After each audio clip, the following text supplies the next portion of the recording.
Gold, trusted gold buyers. మీరు తాకట్టు పెట్టిన బంగారాన్ని విడిపించి ఈ రోజు ఉన్న మార్కెట్ ధరకు కొనబడను. జ్యోతిష్యం అనేది ఎంతవరకు ఒక కీలక పాత్ర పోషిస్తుంది ప్రతి మనిషికి కూడా? జ్యోతిష్యం నమ్మాలా వద్దా అనేది పక్కన పెడితే సర్వం సంకనాగిపోయినా ఎవడు పట్టించుకోడు. కానీ వినాయక చవితి ముందు రోజు మాత్రం నిద్రలేస్తారు వీళ్ళందరూ. కొన్ని లక్షల మంది రోజు మందు దాగి సిగరెట్ దాగి సస్తుంటే ఎవరికే ఉండదు. కానీ ఖచ్చితంగా దీవాళి ముందు రోజు మనం కాల్చే క్రాకర్స్కి మాత్రమే వీళ్ళు విజృంభిస్తుంది. బ్యూటీ పార్లర్కి పోయినప్పుడు ఈ మంగళసూత్రాన్ని తీసి అట్లా పక్కకు పెడతారు. ఈ జ్యోతిష్యం గురించి విమర్శించే వాళ్ళ సంఖ్య ఎందుకు ఎక్కువైంది అంటే, అసలు హిందూ మతానికి థ్రెట్ ఎవరితోనుంది? హిందువులతోనే ఉంది. శుభమా అంటూ పెళ్లి చేసుకుంటే విడిపోమని చెప్తున్నాడు వేణుస్వామి అంటే దాన్ని శుభమా అని చెప్పరు నాయన.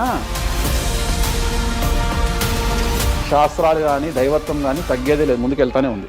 జాతకంలో ఈ దశలను బట్టే గానీ మనం తీసుకుంటున్న ఆహార అలవాట్లను బట్టి కాదంటారా? ఏం తినని వాళ్లకు కూడా క్యాన్సర్స్ వస్తాయి. అంతెందుకు, కరోనాలో మంచి మంచోళ్ళు చచ్చిపోయారు, తాగుబోతులు ఎవరు తావాలా? అవును అవును. దేవుడు అనేవాడు నీ జాతకాన్ని రాసిండు, నీ తలరాత రాయలే. ఈ మధ్య కాలంలో దశమహావిద్యల అమ్మవార్ల గురించి చాలా ఎక్కువగా వింటున్నాం. ఎవరు అసలు ఈ దశమహావిద్యలు, ఎందుకు ఆరాధించొద్దు అందరూ? సో దశమహావిద్యలు అనేవి ఇవాళ కొత్తవి కావు.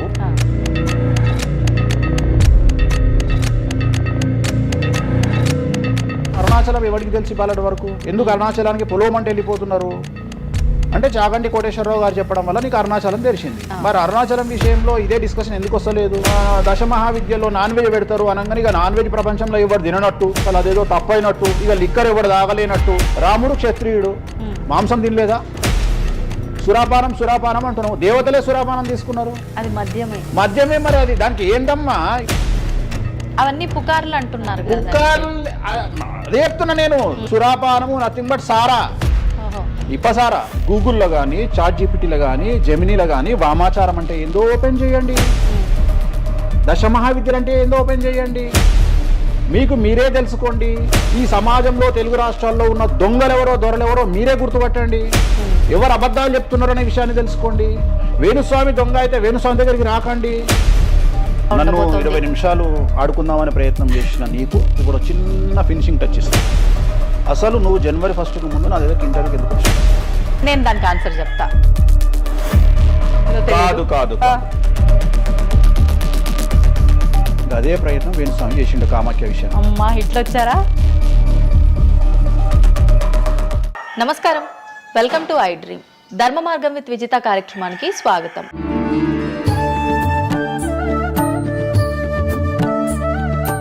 ప్రస్తుతం మనతో పాటు ఉన్నారు ప్రముఖ జ్యోతిష్యులు వేణుస్వామి గారు. ఇప్పుడు వారితో మాట్లాడి మరిన్ని విషయాలు తెలుసుకుందాం. ముఖ్యంగా మనకెన్నో సందేహాలు ఉంటూ ఉంటాయి, వాటి గురించి అడిగి తెలుసుకునే ప్రయత్నం చేద్దాం. నమస్కారం అండి. నమస్తే తల్లి. ఓం నమో వెంకటేశాయ. వెంకటాద్రి సంస్థానం బ్రహ్మాండే నాసికించిన వెంకటేశ సమోదేవో నా భూతో నా భవిష్యతి. గురుగారు, చాలా వరకు ప్రస్తుత రోజుల్లో జ్యోతిష్యాన్ని ఎక్కువగా నమ్ముతున్నారేమో అనిపిస్తూ ఉంటుంది. సేమ్ టైం మళ్ళీ జ్యోతిష్యం మూఢనమ్మకము అని చెప్పి కొట్టిపారేసే వాళ్ళు కూడా ఎక్కువైపోయారేమో అనిపిస్తుంది. అసలు ఈ జ్యోతిష్యం అనేది ఎంతవరకు ఒక కీలక పాత్ర పోషిస్తుంది ప్రతి మనిషికి కూడా? సో జ్యోతిషం అనేది నువ్వు చెప్పినట్టుగా ప్రతి మనిషికి ఒక ఫేసు 2 ఫేసులు ఉంటాయి, కానీ కొంతమందికి చాలా ఫేసెస్ ఉంటాయి. ఉదాహరణ వేణుస్వామికి 2 ఫేసులు ఉండొచ్చు. అంటే సామాజికంగా ఒకటి, ప్రైవేట్గా ఒకటి. కానీ సమాజంలో ప్రస్తుతము తెలుగు రాష్ట్రాల్లో ఒక మనిషికి 5 ముఖాలు ఉన్నాయి. అంటే తెలుగు రాష్ట్రాల్లో ఎందుకు చెప్తున్నానంటే, భారతదేశాన్ని మొత్తం కంపేర్ చేసినప్పుడు భారతదేశానికి సంబంధించినటువంటి రాజకీయాలు వేరు, తెలుగు రాష్ట్రాల రాజకీయాలు వేరు. భారతదేశం సోషల్ మీడియా వేరు, తెలుగు రాష్ట్రాల సోషల్ మీడియా వేరు. భారతదేశం న్యూస్ ఛానల్స్ వేరు, తెలుగు రాష్ట్రాల న్యూస్ ఛానల్స్ వేరు. సో ప్రతిదీ తీసుకుంటే తెలుగు రాష్ట్రాలకు సంబంధించి చాలా ప్రత్యేకమైనటువంటి స్టైల్లో మనం ప్రజెంట్ వెళ్తా ఉన్నాము. ప్రత్యేకించి తెలుగు రాష్ట్రాలు ఇంతకుముందు ఒకటే రాష్ట్రానికి పరిమితం అయ్యి ఉండే, అది ఇప్పుడు హైదరాబాద్కు కూడా అంటుకుంది. సో 2 రాష్ట్రాలు ఇంచుమించుగా సేమ్ స్టైల్లో వెళ్తున్నాయి. సో జ్యోతిష్యం నమ్మాలా వద్దా అనేది పక్కన పెడితే, ఎప్పుడే కానీ దేని గురించి ఎవరు మాట్లాడినా 2-3 విషయాల గురించి మాట్లాడతారు. ఒకటి ఐడెంటిటీ, ఒకటి బ్రాండు, ఒకటి ప్రత్యేకించి పిఆర్ స్ట్రాటజీ. ఇప్పుడు బ్రాండ్ అనేది వేణుస్వామి అంటే ఒక బ్రాండ్. వేణుస్వామి జ్యోతిషం గురించి మాట్లాడుతున్నాడు అంటే చాలా మంది వెయిట్ చేస్తారు, జరిగిందా జరగలేదని విశ్లేషించుకుంటారు. అదొక పద్ధతి. వేణుస్వామిని విమర్శించే వాళ్ళు ఏం చేస్తారంటే వాళ్ళు ఐడెంటిటీ క్రైసిస్లో ఉంటారు. సో వాళ్ళు వేణుస్వామిని విమర్శించినా లేకపోతే ఒక పెద్ద వ్యక్తిని విమర్శించినా వాళ్లకు దానివల్ల ఐడెంటిటీ వస్తుంది. మామూలుగా వాళ్ళు విమర్శిస్తే ఎవడు పట్టించుకోడు, వేణుస్వామిని విమర్శిస్తే పట్టించుకుంటారు. అలా కాకుండా కొంతమంది ఇది ఏమంటారు హేతువాదులు అనొచ్చు, లేదంటే నాస్తికులు అనొచ్చు, ఇంకోటి అనొచ్చు. సో వీళ్ళందరూ ఏంటంటే ప్రత్యేకించి హిందూ మతానికి సంబంధించిన జ్యోతిష్యం గురించి మాట్లాడతారు, హిందూ మతానికి సంబంధించిన పండుగల వినాయకుని గురించి మాట్లాడతారు. మొత్తం ప్రపంచమంతా పొల్యూటెడ్ అయ్యి కలుషితమై సర్వం సంకనాగిపోయినా ఎవడు పట్టించుకోడు, కానీ వినాయక చవితి ముందు రోజు మాత్రం నిద్రలేస్తారు వీళ్ళందరూ. అట్లనే అసలు ఈ ప్లాస్టిక్ వల్ల అసలు నూనె ఎట్లా వస్తుంది, ఎందుకంటే 90 రూపాయలకు 1 కిలో నూనె ఎట్లా తింటున్నాం మనము అని ఆలోచించాడు ఎవరు లేడు. కొన్ని లక్షల మంది రోజు మందు తాగి సిగరెట్ తాగి సస్తుంటే ఎవరికే ఉండదు, కానీ ఖచ్చితంగా దీవాళి ముందు రోజు మనం కాల్చే క్రాకర్స్కి మాత్రమే వీళ్ళు విజృంభిస్తాడు. సో ఇవన్నీ కూడా ఐడెంటిటీ క్రైసిస్ అవ్వచ్చు, లేదా పని కట్టుకుని విమర్శించలు అవ్వచ్చు. మనం ఏం నమ్ముతాము అంటే లెక్కలు నమ్ముతాం.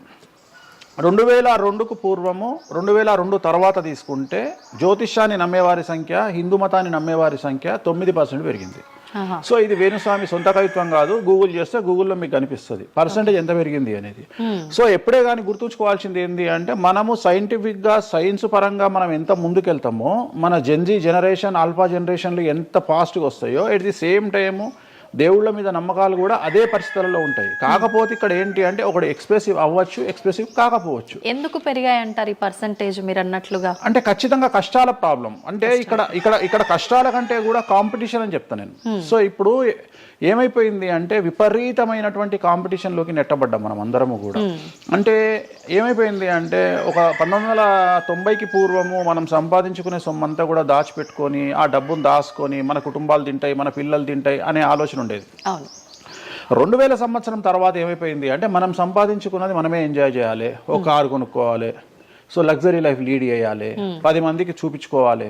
అంటే స్వతహాగా అనుభవించడం కంటే కూడా 10 మందికి చూపించుకోవాలి అనేటువంటి ఒక పనికిమాలిన భావన జనాల్లో చాలా వచ్చింది. ఇది ఎంతవరకు కరెక్ట్ అంటే? తప్పు చెప్తున్నా. ఇప్పుడు ఉదాహరణ ఇన్ఫ్లుయెన్సర్స్ చూస్తుంటే అసలు యాక్చువల్గా వినాయక చవితి అనేది చవితి రోజు చేసుకోవాలి, కానీ వీళ్ళు ఏం చేస్తున్నారు వినాయక చవితికి 2 రోజుల ముందరనే వినాయక చవితి చేసుకొని దాన్ని మొత్తం ఎడిట్ చేసి అంతా చేసి వినాయక చవితి నాడు పోస్ట్ చేస్తారు.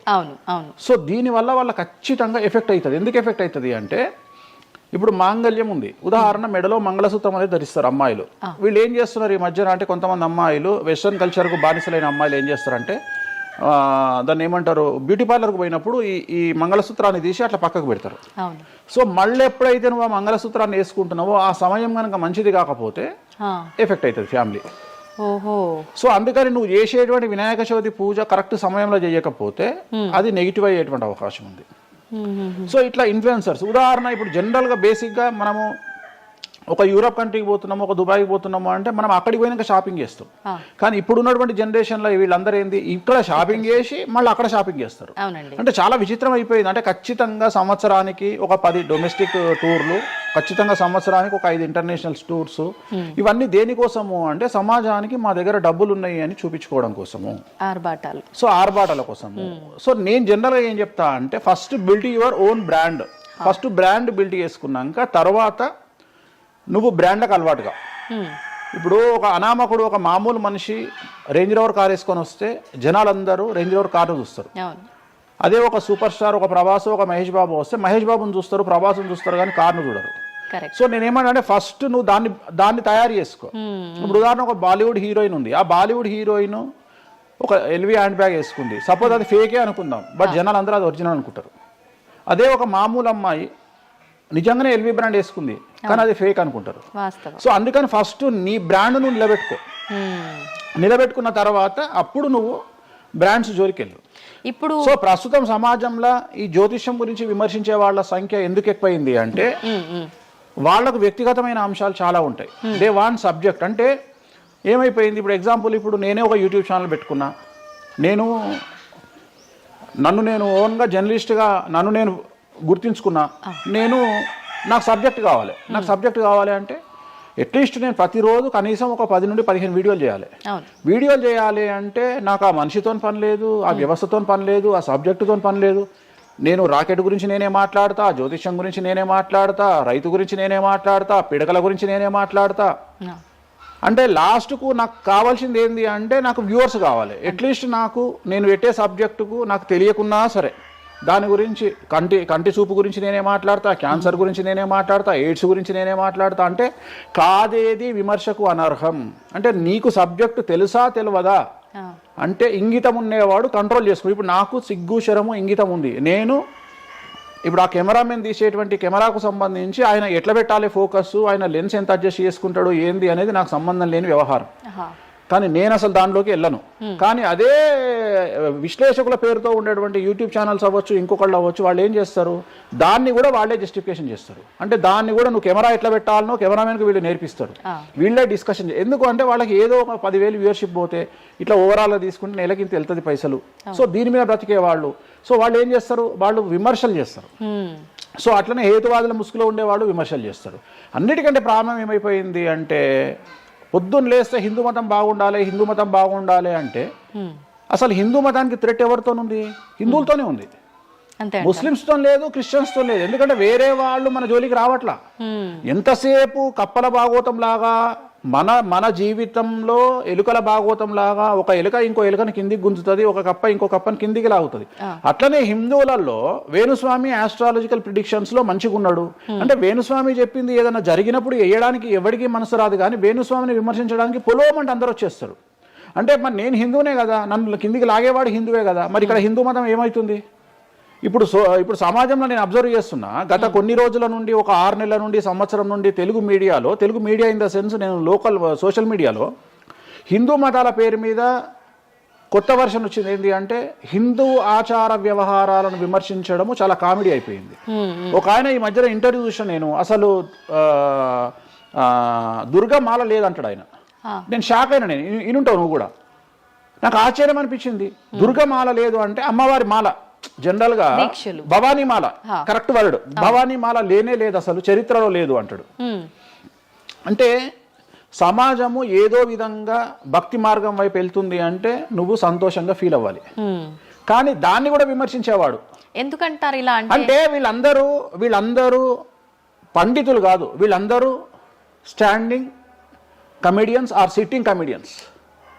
ఒక ఆయన కూర్చొని మాటలు చెప్తాడు, వాళ్ళు నవ్వడం స్టార్ట్ కాగానే ఈయన మర్చిపోతాడు. ఇక ఈయనను మర్చిపోయి, అంటే ఆడవాళ్ళు నవ్వుతుంటారు, మగవాళ్ళు నవ్వుతుంటే ఈయన ఆనందానికి పరవశుడు అయ్యి ఇంకా వాళ్ళు నవ్వుతున్నారు కదా అని రెచ్చిపోయి ఇంకా గ్రహాలు లేవు, దేవుడు లేడు, ఏది ఒక బ్రాహ్మణుడు అయ్యుండి ఒక పండితుడు అయ్యుండి టోటల్ మన సబ్జెక్టుకు వ్యతిరేకంగా మాట్లాడుతూ ఉంటాడు. అట్లనే ఆయన ఎవరో భవానీమాల లేదు అంటాడు. నేను నీకు వచ్చిన నష్టమేముంది, నువ్వు మొగోడివి అయితే భవానీమాల కాదు, ఎవరైతే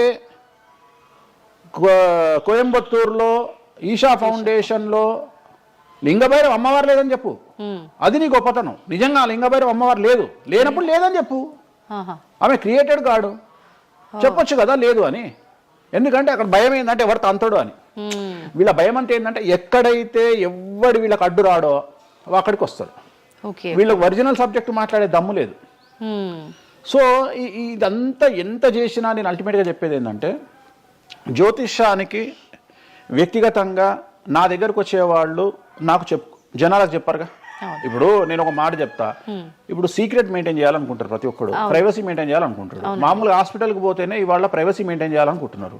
అది అట్లీస్ట్ తలకాయనొప్పికి పోయినా వాళ్ళు దే వాంట్ ప్రైవసీ. అంటే కారు డైరెక్ట్గా B1కి వెళ్ళిపోతుంది, పైకి వెళ్ళిపోతారు, డాక్టర్ని కలుస్తారు, వస్తారు. అట్లాంటిది వేణుస్వామి దగ్గరకు వచ్చి నేను ఎందుకు చెప్పాలనుకుంటున్నా, లేదంటే నేను ప్రజలకి చెప్పాలనుకుంటున్నా అనుకోరు కదా. ఎవరో ఒకళ్ళు వేణుస్వామి దగ్గరికి వెళ్ళినప్పుడు కొన్నిసార్లు కొన్ని వీడియోలు తీసినప్పుడు 100 మందిలో ఒక వీడియో తీసినప్పుడు ఆ వీడియో పోస్ట్ చేస్తాము, దానివల్ల నా దగ్గరకు వచ్చినట్టు తెలుస్తుంది. కానీ 99% నా దగ్గరకు వచ్చినట్టు తెలియదు. నా దగ్గరికే కాదు, జ్యోతిషం అనేది ఎక్స్ట్రీమ్గా జనాల్లోకి వెళ్తున్నది. ఎట్ ది సేమ్ టైం భక్తి అనేది జనాల్లోకి వెళ్తున్నది. దాన్ని భయం అంటమా భక్తి అంటమా పక్కన పెడితే ఈరోజు జనాలు ముక్కోటి కానీ ఇతరత్ర పండుగలు కానీ జనవరి 1 కానీ జనాలు విపరీతంగా దేవాలయాల్లో ఉంటున్నారు. అంటే జనాలకు దేవుడి మీద కానీ శాస్త్రాల మీద కానీ వచ్చినటువంటి నమ్మకము, ఈ నమ్మకాన్ని ఎవరో ఒకళ్ళు వచ్చి టీవీలో కూర్చొని చెప్పినంత మాత్రాన పోదు. సో ఇది జనాల్లోకి విపరీతంగా వెళ్తానే ఉంటుంది. జనాలు ఎప్పుడే కానీ ఎంత వెస్టర్న్ కల్చర్కి వెళ్ళినా నమ్మకము అనేది ఒకటి ఉంటుంది. మనల్ని నమ్మించేది, మనల్ని బ్రతికించేది నమ్మకము. ఈ నమ్మకం లేకపోతే మనకు జీవితం లేదు. సో ఈ జ్యోతిష్యము అనేది అంధకార బంధురంలో ఉండేటువంటి ఒక వ్యక్తిని బయటకు తీసుకురావడానికి, జరగబోయేటువంటి నష్టాన్ని చెప్పడానికి మాత్రమే పనికి వచ్చేటువంటి శాస్త్రము. అంతేగాని నువ్వు 50 ఏళ్లకు నరుకుతావు, 40 ఏళ్లకు కారు కొంటావు, ఈ సొల్లు పురాణం చెప్పాల్సిన పని లేదు. జరగబోయేటువంటి నష్టాన్ని గనక చెప్పగలిగితే జ్యోతిష్యము దాన్ని సరి చేసుకోవడంతో పాటు మానసికంగా స్ట్రాంగ్ అవ్వడానికి ఆ వ్యక్తికి చాలా చాలా చాలా ఉపయోగపడుతుంది. భార్యాభర్తలు తన్నుకొని చస్తారు, విడిపోతారు అని చెప్పడంలో ఉద్దేశము మీరు విడిపోండి అని కాదు. భార్యాభర్తల్లో అట్లీస్ట్ జనరేషన్ ను బట్టి ఈ రోజు భర్త అనేవాడు కాంప్రమైజ్ అయ్యి భార్య తిట్టినా పడి ఉంటాడు అని ఇక్కడ ఉద్దేశము. అంటే ఒకప్పుడు భార్యకు భర్తకు పెళ్లికి కనీసం 10 సంవత్సరాల గ్యాప్ ఉండేది. ఎందుకు అంటే భార్య అనే అమ్మాయి చిన్నపిల్లగా ఉంటే భర్త అనేవాడు ఒక కూతుర్ని చూసుకుంటాడు అనే ఉద్దేశంతో ఆ పెళ్లిళ్ళు చేసేవాళ్ళు. ఇవాళ ఏం చేస్తున్నారు, ఇద్దరికి 6 నెలలు తేడా ఉండదు. సో ఇద్దరు టెంపర్మెంట్ లో వెళ్తారు, ఇద్దరు గొడవలు పడతారు.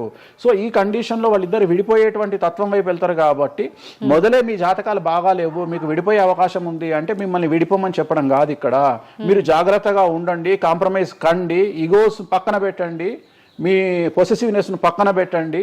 సో ఆర్థికపరమైనటువంటి అంశాల్లో క్యాలిక్యులేటెడ్గా ఉండండి, తన్నుకొని చావకండి, విడిపోకండి అని మొదలే వాళ్ళని హెచ్చరించడం అనేటువంటిది దీంట్లో భాగము.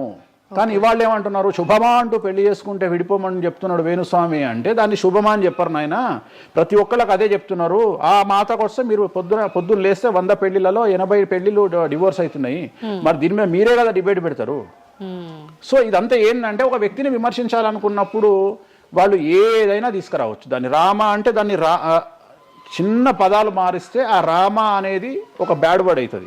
సో దాన్ని ఎట్లంటే చేసుకొని పోవచ్చు. కానీ ప్రస్తుతం దేశ కాలమాన పరిస్థితులలో జ్యోతిష్యం కానీ శాస్త్రాలు కానీ దైవత్వం కానీ తగ్గేదే లేదు, ముందుకెళ్తానే ఉంది. ఇప్పుడు ఒక మనిషి జననం దగ్గర నుంచి చనిపోయే వరకు జాతకం అనేది కొన్ని సందర్భాల్లో మాత్రమే చూడాలి అని చెప్పి ఒకప్పటి కాలంలో చెప్పేవారట. కానీ ఇప్పుడు మాత్రం పుట్టిన దగ్గర నుంచి ఎప్పుడు ఏ చిన్న సమస్య వచ్చినా జాతకం చూపించుకోవడము, అసలు ఇది మన సాంప్రదాయంలో లేనే లేదు అంటున్నారు. ఇది ఎంతవరకు వాస్తవం? నేను లాస్ట్ ఇయర్ ఒక హీరోకు ఒక బిడ్డ పుడితే నేను చెప్పినప్పుడు చాలా మంది మేధావులు వచ్చి నన్ను విమర్శించారు. చిన్న పాపకు జాతకం చెప్తారా ఎవడన్నా అని. నీకు తెలిసే ఉంటే కృష్ణదేవరాయల ఆస్థానం కానీ ఇతర రాజులు పెద్ద రాజుల ఆస్థానంలో కానీ ఆస్థాన సిద్ధాంతి అని ఉండేవాడు. వాళ్ళు ఏం చేసేవాళ్ళు అంటే రాణికి కూతురు పుట్టిన కొడుకు పుట్టిన వాళ్ళు వచ్చి మొత్తం లైఫ్కు సంబంధించిన జాతకాన్ని రాసేవాళ్ళు. పుట్టడంతోనే ఈ అసలు పుట్టిన రోజే రాసేవాళ్ళు. వీళ్ళు ఏమైతారు, ఈయన జీవితంలో ఏమైతాడు, దొంగ అవుతాడా, మంచోడు అవుతాడా, రాజు అవుతాడా, లంగ అవుతాడా, క్రికెటర్ అవుతాడా అంటే ఆ దేశకాలం అన్న ప్రశ్న బట్టి అప్పుడు. సో దాన్ని ఇప్పుడు కన్వర్షన్ చేసుకుంటే ఇప్పుడు మేము రాసే జాతకంలో ఇప్పుడు వీడు ఇంజనీర్ అవుతాడా, డాక్టర్ అవుతాడా, ఎంటర్ప్రెన్యూర్ అవుతాడా, ఉద్యోగస్తుడు అవుతాడా. సో ఇవన్నీ అంచనా వేగ ఒక మనిషి పుట్టినప్పటి నుండి లగ్నాన్ని బేస్ చేసుకొని 1వ నెంబరు అంటే లగ్నము నుండి 12వ నెంబరు అంటే వ్యయము 1 నుండి 12 గడులను కనుక తీసుకొని రాస్తే ఆ మనిషి ఎప్పుడు పుట్టి ఏమేం చేస్తాడు, ఎప్పుడు చనిపోతాడు అనేది వెరీ క్లియర్గా మెన్షన్ చేయవచ్చు. సో ప్రతి రోజు జాతకాన్ని వేసుకోవచ్చు, ప్రతి నెల జాతకాన్ని వేసుకోవచ్చు. గోచారము గ్రహచారము అని 2 ఉంటాయి. గోచారము అంటే ప్రస్తుతం జరిగేటువంటి గ్రహాల యొక్క గమనం ఏ విధంగా ఉంది అని తెలియజేసేది గోచారము. గ్రహచారము అంటే పుట్టినప్పుడు దాన్ని బేస్ చేసుకొని రాసేది గ్రహచారము. జనరల్ గా తెలుగు రాష్ట్రాల్లో చాంద్రమానాన్ని మాత్రమే బేస్ చేసుకొని జాతకాలు రాస్తారు. కానీ వేణుస్వామి ఒక్కడే చాంద్రమానము, సౌరమానము, బార్హస్పత్యమానము అనే 3 విభాగాలను బేస్ చేసుకొని జాతకాలు రాస్తాడు. చాంద్రమానము అంటే చంద్రుడిని బేస్ చేసుకొని రోజున్నర పాటు చంద్రుడు ఒక రాశిలో ఉండేదాన్ని చాంద్రమానము అంటారు. ఇది మన దక్షిణ భారతదేశంలో వాడతాము. సౌరమానము అంటే సూర్యుడు, రవి ఒక నెలలో ఒక రాశిలో ఉంటాడు, దాన్నే మనం సౌరమానము అంటాము. అలాగే బార్హస్పత్యమానము అంటే బృహస్పతిమానము, సంవత్సరం పాటు గురువు ఒక రాశిలో ఉండేదాన్ని బార్హస్పత్యమానము అంటాము. మనము పుట్టినప్పటి నుండి కనీసము నాకు తెలిసి గత 1000 సంవత్సరాలు లేనటువంటి చరిత్ర ఈ సంవత్సరము 2026లో మనం చూడబోతా ఉన్నాము. గురువు ఒకే సమయములో 6 నెలల్లో 3 రాసుల్లోకి ప్రవేశిస్తా ఉన్నాడు. అంటే జనరల్ అర్థం కాదు, అసలు మనం ఎప్పుడు చూడలే. అందుకనే ఈ సంవత్సరం చాలా పెను సంచలనాలు ఉంటాయి. 2026లో గురువు మిథునం, కర్కాటకం, సింహం 3 రాశుల్లోకి వచ్చి మళ్ళీ రివర్స్ వస్తున్నాడు కర్కాటకానికి. సో చాలా విచిత్రమైనటువంటి ఒక గమనాన్నిగా మనం చూడాల్సి వస్తుంది. ఇది చాలా పెను సంచలనము. పెను సంచలనాలకు అంటే సృష్టిలోనే ఒక విచిత్రమైనటువంటి అనుభూతిని మనం పొందబోతా ఉన్నాము, మంచి చెడులు పక్కన పెడితే. సో ఇలాంటి పరిస్థితి నుండి జాతకాలను విశ్లేషించడము ఇవన్నీ కూడా నడుస్తాయి. ఇప్పుడు కొన్నిసార్లు మనిషి కొన్ని సందర్భాల్లో ఇబ్బంది వచ్చినప్పుడు నా తలరా తింటే భగవంతుడు ఇంకా రాసేశాడు, నేనేం మార్చలేను అంటుంటారు. కొన్నిసార్లు భగవంతుడిని పక్కన పెట్టి, తలరాతని పక్కన పెట్టి మనం గట్టిగా ఒకటి అనుకుంటే అయిపోతుంది అని అంటూ ఉంటారు. మీరు ముందుగానే ఒక శిశువు జననం అయినప్పుడే వాళ్ళ మొత్తం లైఫ్కి సంబంధించిన జాతకం ఇవ్వగలుగుతాము అన్నారు. మరి ఇప్పుడు మధ్యలో ఇప్పుడు చెప్తున్న వాళ్ళ విధానాలను బట్టి మనం అనుకుంటే అయిపోతుంది, ఏదైనా మనం ప్రయత్నం చేస్తే మారుతుంది, భగవంతుడు దాన్ని మార్చేస్తాడు కొన్ని ప్రయత్నాల వల్ల అంటారు. ఈ రెండిట్లో అసలు దేన్ని నమ్మాలంటారు? ఇప్పుడు భగవంతుడు రాసినాడు, మన జాతకము మారదు, మన తలరాత మారదు అని అనుకుంటే అలాంటి వాళ్ళందరినీ మనం చేయాల్సింది ఏంటంటే, వాళ్ళకి ఎవరికైనా హార్ట్ అటాక్ రాగానే వాళ్ళని అట్లనే బెడ్ మీద కూర్చోబెట్టి ఎదురుగా ఫోటో పెట్టి దేవుని మొక్కుమని చెప్పాలి. హాస్పిటల్కి ఎవరిని పంపించొద్దు. ఎందుకంటే తలరాత కదా, భగవంతుడు రాసేసిండు కదా. మరి ఎందుకు మరి అనవసరంగా అంబులెన్స్కి ఫోన్ చేయడము, హాస్పిటల్కి వెళ్ళడం ఎందుకు? పనిలేని పని కదా. అంటే నీ ప్రయత్నము, హార్ట్ అటాక్ వచ్చినా కానీ నిన్ను తీసుకుపోయి హాస్పిటల్లో అడ్మిట్ చేస్తున్నారు. సో హాస్పిటల్లో నిన్ను టైంకు తీసుకుపోవాలా వద్దా అని డిసైడ్ చేసేది జాతకం. నువ్వు బతుకుతావా బ్రతకవా అని డిసైడ్ చేసేది జాతకం. ఇక్కడ నేను తోపు నేను తురుము అని అనుకుంటే నడవదు. నేను తోపు నేను తురుము అనుకోవద్దు. చాలా మంది చాలా రకాలుగా కష్టపడతారు. కష్టపడితేనే సుఖపడతాము, కష్టపడితేనే జీవితం అభివృద్ధిలోకి వస్తుంది అనుకుంటే అతి కష్టం పడేది గాడిద. సో అతి కష్టం పడేది డ్రైనేజీలో పనిచేసేటువంటి మున్సిపల్ వర్కర్స్. సో వాళ్లకు ₹1,00,000 రోజుకు జీతం ఇచ్చినా తక్కువ లేదు. అంటే వాళ్ళు ఊడ్చే చెత్త, వాళ్ళు తీసే చెత్త ఈ ప్రపంచంలో ఎవరు భరించలేరు. అలాంటిది వాళ్ళు చేసే కష్టం మీద కంపేర్ చేస్తే ఈ ప్రపంచంలో ఇక కష్టం చేసే మనుషులే లేరుగా. మరి అలాంటి వారికి మనం ఇచ్చే జీతం ఎంత? 40,000, 50,000. కానీ వాళ్లకు కనీసం నెలకు 40 లక్షలని ఇవ్వాలి. అంటే నువ్వు చేసే కష్టానికి కాకుండా నువ్వు తెలివితో చేసే కష్టానికే విలువ ఎక్కువ. నువ్వు తెలివితో చేసే కష్టానికే విలువ ఎక్కువ. హార్డ్ వర్క్ కాకుండా smart work exactly smart work నమ్ముకోవాలి. సో రెండవది, నేను కష్టపడితే అసలు రానే రాదు. నువ్వు కష్టపడడం కాదు, నువ్వు తెలివిగా కష్టపడు, కసిగా కష్టపడు. సో అందరికంటే భిన్నంగా ముందుకెళ్ళు. సో దీంట్లో లోకులు నీ మీద రాళ్లు వేస్తారు, దీంట్లో లోకులు నిన్ను సమాజంలో టార్గెట్ చేస్తారు. So there is no development in comfortable zone. నువ్వు కంఫర్టబుల్ జోన్ దాటిన తర్వాతనే నీ జీవితంలో నీ కష్టాలు అనేవి స్టార్ట్ అవుతాయి. ఆ కష్టాలు స్టార్ట్ అయిన తర్వాత అభివృద్ధి అనేది ఏర్పడుతుంది. సో నువ్వు ఉద్యోగానికి అలవాటైనవు అంటే జీవితంలో నువ్వు ఉద్యోగంలోనే ఉండిపోతావు. నువ్వు రిస్క్ తీసుకొని సంవత్సరం పాటు ఖాళీగా కూర్చోవడానికి ట్రై చేసి నువ్వేదో వ్యాపారం చేసుకోనో ఇంకేదో చేసుకోనో ముందుకు రావడానికి ప్రయత్నం చేస్తే అప్పుడు నువ్వు తోపవుతావు. సో ఇక్కడ నువ్వు ఎంత టార్గెట్ చేసినావు, జీవితంలో ఎంత డబ్బు సంపాదిస్తున్నావు అనే దాని మీద నువ్వు తీసుకునే రిస్క్ ఆధారపడి ఉంటుంది. నువ్వు తీసుకునే రిస్క్ను బేస్ చేసుకుని నీ లైఫ్లో డెవలప్మెంట్ అనేది ఆధారపడి ఉంటుంది. అంతేగాని నేను నార్మల్గానే ఉంటా, నాకు డబ్బులు రావాలి అంటే రావు.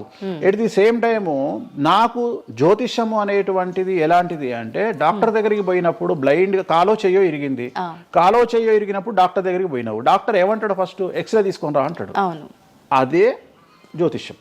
ఆ ఎక్స్రే అనేదే నీ లగ్నం, ఎక్స్రే అనేదే నీ కుండలి. సో నువ్వు తీసుకున్న ఎక్స్రే, నువ్వు ఎట్లయితే డాక్టర్ దగ్గరికి పోయినప్పుడు ఎక్స్రే ఎట్లయితే పనిచేస్తుందో, నీ కష్టం వచ్చినప్పుడు నిన్ను కష్టాల నుండి బయటికి తీసుకురావడానికి జ్యోతిష్యం అనేది ఎక్స్రే లాగా ఉపయోగపడుతుంది. ఆ ఎక్స్రే అంటే నీ కుండలి చూసినప్పుడు నీకు ఈ సబ్జెక్ట్లో ఈ ప్రాబ్లం ఎందుకు వచ్చింది, ఒక వ్యక్తికి హార్ట్ అటాక్ ఎందుకు వచ్చింది అంటే ఆయన జాతకంలో రవి కేతువు లేదా శని దృష్టి రవి మీద, లేదా కుజ రవులు 8వ ఇంట్లోనో లేకుంటే 6వ ఇంట్లోనో వ్యయంలో ఉన్నప్పుడు, అలాగే రవి కేతువులు 12వ ఇంట్లో కలిసి ఉన్నప్పుడు, అలాగే 6వ ఇంట్లో కలిసి ఉన్నప్పుడు, సో ఆ సందర్భంలో ఆ గ్రహ చిత్రంలో, ఆ దశా చిత్రంలో ఆ దశ వచ్చినప్పుడు, అంతర్దశ వచ్చినప్పుడు ఏలినాటి శనిలోనో, ఆ షష్టమ శనిలోనో, అష్టమ శనిలోనో ఈ హార్ట్ అటాక్ అనేది వస్తుంది.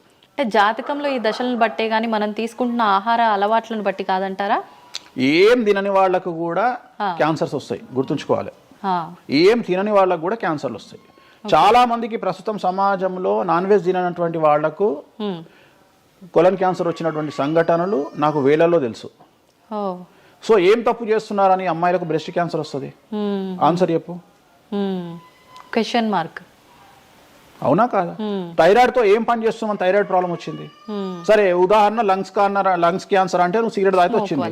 కానీ నువ్వు నమ్మవో 100 మందిలో 40 మందికి లంగ్స్ క్యాన్సర్ వచ్చిన వాళ్ళకు సిగరెట్ అలవాట్లేదు. ఎందుకు వచ్చింది? ఓకే. సో చాలా మంది అంతెందుకు కరోనాలో మంచి వాళ్ళు చచ్చిపోయారు, తాగుబోతులు ఎవరు తావాలా? అవును అవును. అసలు దీని మీద కదా నువ్వు సైంటిస్ట్ రీసెర్చ్ చేయాల్సింది. ఇంతమందిని చూసినా మనం రోడ్డు మీద బిచ్చమెత్తుకునేవాడు ఎవరు చచ్చిపోలే. ఎందుకు అంటే వాడి డైజెషన్ సిస్టమ్ అంత స్ట్రాంగ్ ఉంది, వాడి ఇమ్యూనిటీ పవర్ అంత స్ట్రాంగ్ ఉంది. అట్లనే మందు తాగే వాడి ఇమ్యూనిటీ పవర్ అంత స్ట్రాంగ్ ఉంది. తాగుబోతులు ఎవరు చచ్చిపోలే కరోనాలో. సో ఇవన్నీ నువ్వు ఎలా చనిపోతావు, ఏ రోగం వస్తుంది, ఏంది అనేది జ్యోతిష్యం ప్రిడిక్ట్ చేయగలుగుతుంది. జ్యోతిష్యం అనేది నీ లైఫ్ను డిసైడ్ చేసింది కాదు, నీ లైఫ్ను ఎలా మార్చుకోవాలి అనేది జ్యోతిష్యం డిసైడ్ చేస్తుంది. దేవుడు అనేవాడు నీ జాతకాన్ని రాసిండు, నీ తలరాత రాయలే. ఇక్కడ గుర్తుంచుకోవాల్సింది ఏంటంటే నువ్వు ఏ సమయంలో పుట్టాలి అనేది డిసైడ్ చేసింది ఎవరు? దేవుడు. సో నువ్వు పుట్టినప్పుడు 9 గ్రహాల కాంబినేషన్స్ ఎక్కడున్నాయి?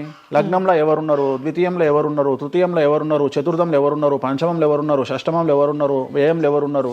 అంటే నీకు ఏ రోగాలు రావాలి, నీకు దోస్తులు ఎట్లాంటి వాళ్ళు ఉన్నారు, నీ కుటుంబంలో నీకు బంధువులతో గొడవలు అయితేయా కావా, నువ్వు డబ్బు ఎంత సంపాదిస్తావు, ఉద్యోగం వల్ల సంపాదిస్తావా, వ్యాపారం వల్ల సంపాదిస్తావా, లేకపోతే బెట్టింగ్లకు పోయి నాశనం చేసుకుంటావా, లేకపోతే వ్యసనపరుడు పోయి నాశనం చేసుకుంటావా, సో అమ్మాయిలకు బానిస అవుతావా, అంటే ఇట్లాంటివన్నింటిని అనలైజ్ చేయగలిగినటువంటి శక్తి జ్యోతిష్యానికి ఉంది. జ్యోతిష్యము అనేది వేరు కాదు. నువ్వు ఏదైతే దేవుడు జాతకం రాసిండు, ఏదైతే తలరాత రాసిండు అంటుండో గదే గిది. అంటే పుట్టిన టైంని, ప్లేస్ని అన్నిటిని బట్టే ఈ ప్రిడిక్షన్. ఒక మనిషి పుట్టిన సమయాన్ని బేస్ చేసుకొని ఇప్పుడు నువ్వు మాట్లాడుతున్న దేవుడు రాసిన తలరాతనే జాతకం.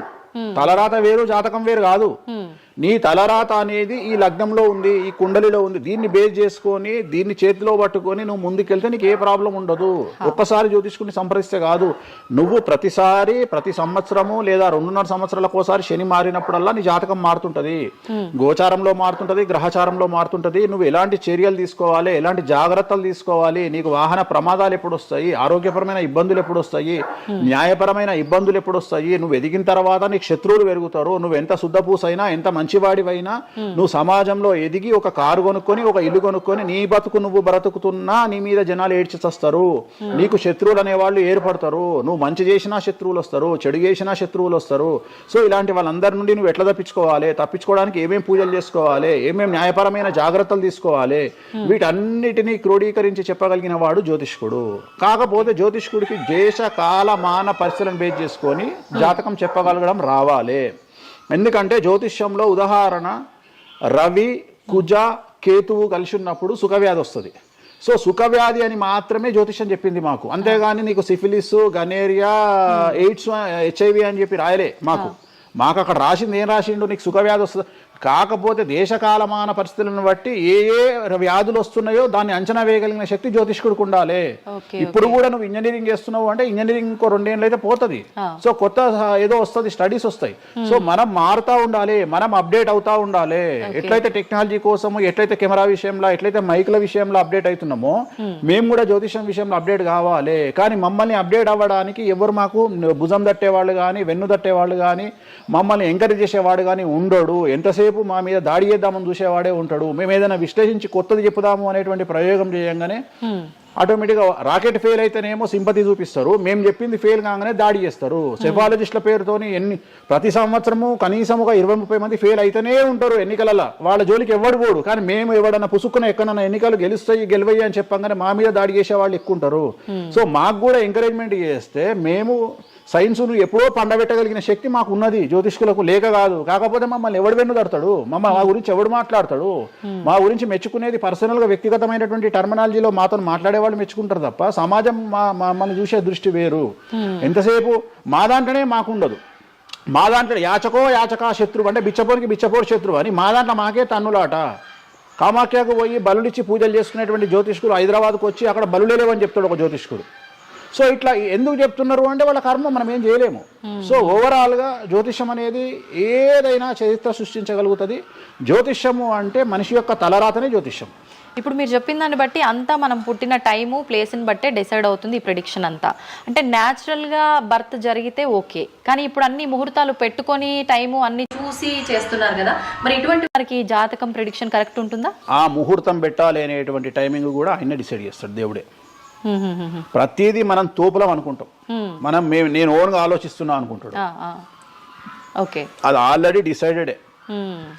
నీ మనసులో ఆ భావం రావడానికి, నీ మనసులో ఆ ముహూర్తం పెట్టించుకోవాలి అని అనుకోవడానికి కర్త కర్మక్రియనే భగవంతుడు. మరి ఇది పెళ్లిళ్ళ విషయంలో ఎందుకు వర్తించదు? పెట్టుడు ముహూర్తాల్లో పెళ్లిళ్ళు వద్దు, అదంతా సఖ్యతతో ఉండరు భార్యాభర్తలు అంటారు కదా. అసలు ముహూర్తం మంచిదైతే ఎందుకు విడిపోతున్నారు అని ఇప్పుడు కొంతమంది మేధావులు అడుగుతారు. ఫస్ట్ నేను చెప్పే పాయింట్ ఏంటంటే, నీ జాతకాలే కలవకపోతే నువ్వు ఎంత మంచి ముహూర్తంలో చేసుకుంటే ఉంది. నీ జాతకాలు బాగుంటే, మీ జాతకాలు కలిస్తే నువ్వు అష్టమి నాడు పెళ్లి చేసుకున్నా, అమావాస్య నాడు పెళ్లి చేసుకున్నా ఏమీ కాదు. రైట్. సో నేను మాట్లాడే విషయం ఏంటంటే, నీ అబ్బాయి అమ్మాయి జాతకాలు బాగా కుదిరినప్పుడు వాళ్ళ లైఫ్ ఎక్కడో ఉంటుంది. చాలా మంది there is calculated love, calculated relation. అమ్మాయి ఏమనుకుంటుంది, నేను నెలకు 1,50,000 సంపాదిస్తున్నా, నాకు ఖచ్చితంగా 2 లక్షలు సంపాదించే అబ్బాయి కావాలి అనుకుంటుంది. కానీ నన్ను జీవితంలో బాగా చూసుకునే అబ్బాయి కావాలి, నేను కాంప్రమైజ్ అవుతా, నీకు 1,00,000 వస్తుందా, నేను 1,50,000 సంపాదిస్తా, ఇద్దరం కలిసి 2.5 లక్షలతో బతుకుతాము అని ఏ అమ్మాయి అనుకోదు. సో ప్రతి ఒక్కడి క్యాలిక్యులేషన్ ఇదే. అలాగే అబ్బాయి ఏమనుకుంటాడు, నాకు 2 లక్షలు వస్తుంది కానీ నాకు చాలా అందమైన అమ్మాయి కావాలి అనుకుంటాడు. సో ఇక్కడ ఉన్న డిమాండ్కు తగ్గట్టు సప్లై లేదా. సో అప్పుడు ప్రాబ్లం ఏమవుతుంది, ఫైటింగ్. అప్పుడు ఏమవుతుంది అంటే కాంప్రమైజ్ అనేది స్టార్ట్ అవుతుంది. అంటే జ్యోతిష్యుడు జాతకాలు బాగాలేవు అని చెప్పినా ఇనే పరిస్థితులలో వీళ్ళు ఉండరు. రెండవది, జ్యోతిష్కులు కూడా ఏం చేస్తారంటే సాధ్యమైనంత వరకు ముక్కుసూటిగా ఆన్సర్ చెప్పకుండా, కుజదోషం ఉంది, 7వ ఇంట్లో కుజుడున్నాడు, 7వ ఇంట్లో శని కుజులు కలిసి ఉన్నారు, సో చాలా ప్రాబ్లం అవుతుంది. లేదా 7వ ఇంట్లో చంద్రుడు కుజుడు కలిసి ఉన్నారు, సో పిల్లవాడి తల్లి వల్ల సమస్యలు వస్తాయి, లేదా పిల్ల తల్లి వల్ల సమస్యలు వస్తాయి అని వీడు డైరెక్ట్గా అమ్మాయికో అబ్బాయికో చెప్పడు. లేదు మీ ఇద్దరికి సంతాన యోగం లేదు అని చెప్పడు. ఉదాహరణ 9:5 అయింది, ఇద్దరిది అమ్మాయిది అబ్బాయిది, సంతాన యోగం ఉండదు, షష్టాష్టకాలు అయినాయి. వీడేమంటాడు, షష్టాష్టకాలలో శుభ షష్టాష్టకాలు అంటాడు. అంటే విషయంలో మంచి విషయం ఉంటుందా, ఉండదు కదా. శుభ షష్టాష్టకాలు ఎక్కడి నుండి వచ్చినాయి, నువ్వు చెప్పేదే విషం అంటున్నావు, విషం అనుకుంటూ మంచి విషం అంటున్నావు మళ్ళా. సో మంచి విషయం ఎక్కడ నుండి ఉంటుంది, ఉండదు. విషం వేసుకుంటే చస్తాడు. అట్లనే షష్టాష్టకాలు అంటే ప్రాబ్లం స్టార్ట్ అవుతుంది. అట్లనే 9:5 ఏకనాడి, వర్ణదోషము, యోని దోషము, ఇట్లా చాలా రకాల దోషాలు ఉంటాయి. సో ఈ దోషాలను ఏం చేస్తారంటే, ఈ దోషాలను ఎదుటి వ్యక్తికి నిజాయితీగా చెప్పడం మానేసి సాధ్యమైనంత వరకు వీళ్ళు పెళ్లి చేసుకోవాలి అనే ఇంటెన్షనల్ గా పాజిటివ్ వేలో వెళ్తాడు. రెండవది ఏంటంటే, ఆల్రెడీ వీళ్ళు ఏం చేస్తారు, మేమిద్దరం ఫిక్స్ అయినాము, మేము పెళ్లి చేసుకుంటాము అని డిసైడ్ చేసుకొని వస్తారు అక్కడికి. అప్పుడు వాడు ఇవన్నీ చెప్పి వాళ్ళ మనసును విరగొడతాడా, విరగొట్టాడు. జనరల్గా ప్రపంచంలో ఏ అమ్మాయి తండ్రి కానీ ఏ అబ్బాయి తండ్రి కానీ తన బిడ్డనో తన కూతురో తన అల్లుడో నాశనం కావాలి అని కోరుకోరు. కానీ చెప్పగలిగినటువంటి పరిస్థితుల్లో ఎవరు ఉండాలి, జ్యోతిష్కుడు ఉండాలి. సో అది నేను చేస్తున్న ప్రస్తుతం కలియుగంలో. వేరే వాళ్ళు ఎవరు చేయట్లేదు ఆ విధంగా. ఎందుకంటే రేపొద్దున కలిసి ఉండకపోతే 2 కుటుంబాలు బాధపడతాయి, సమాజంలో చెడ్డ పేరు వస్తుంది, వీళ్ళ లైఫ్ స్పాయిల్ అయిపోతుంది.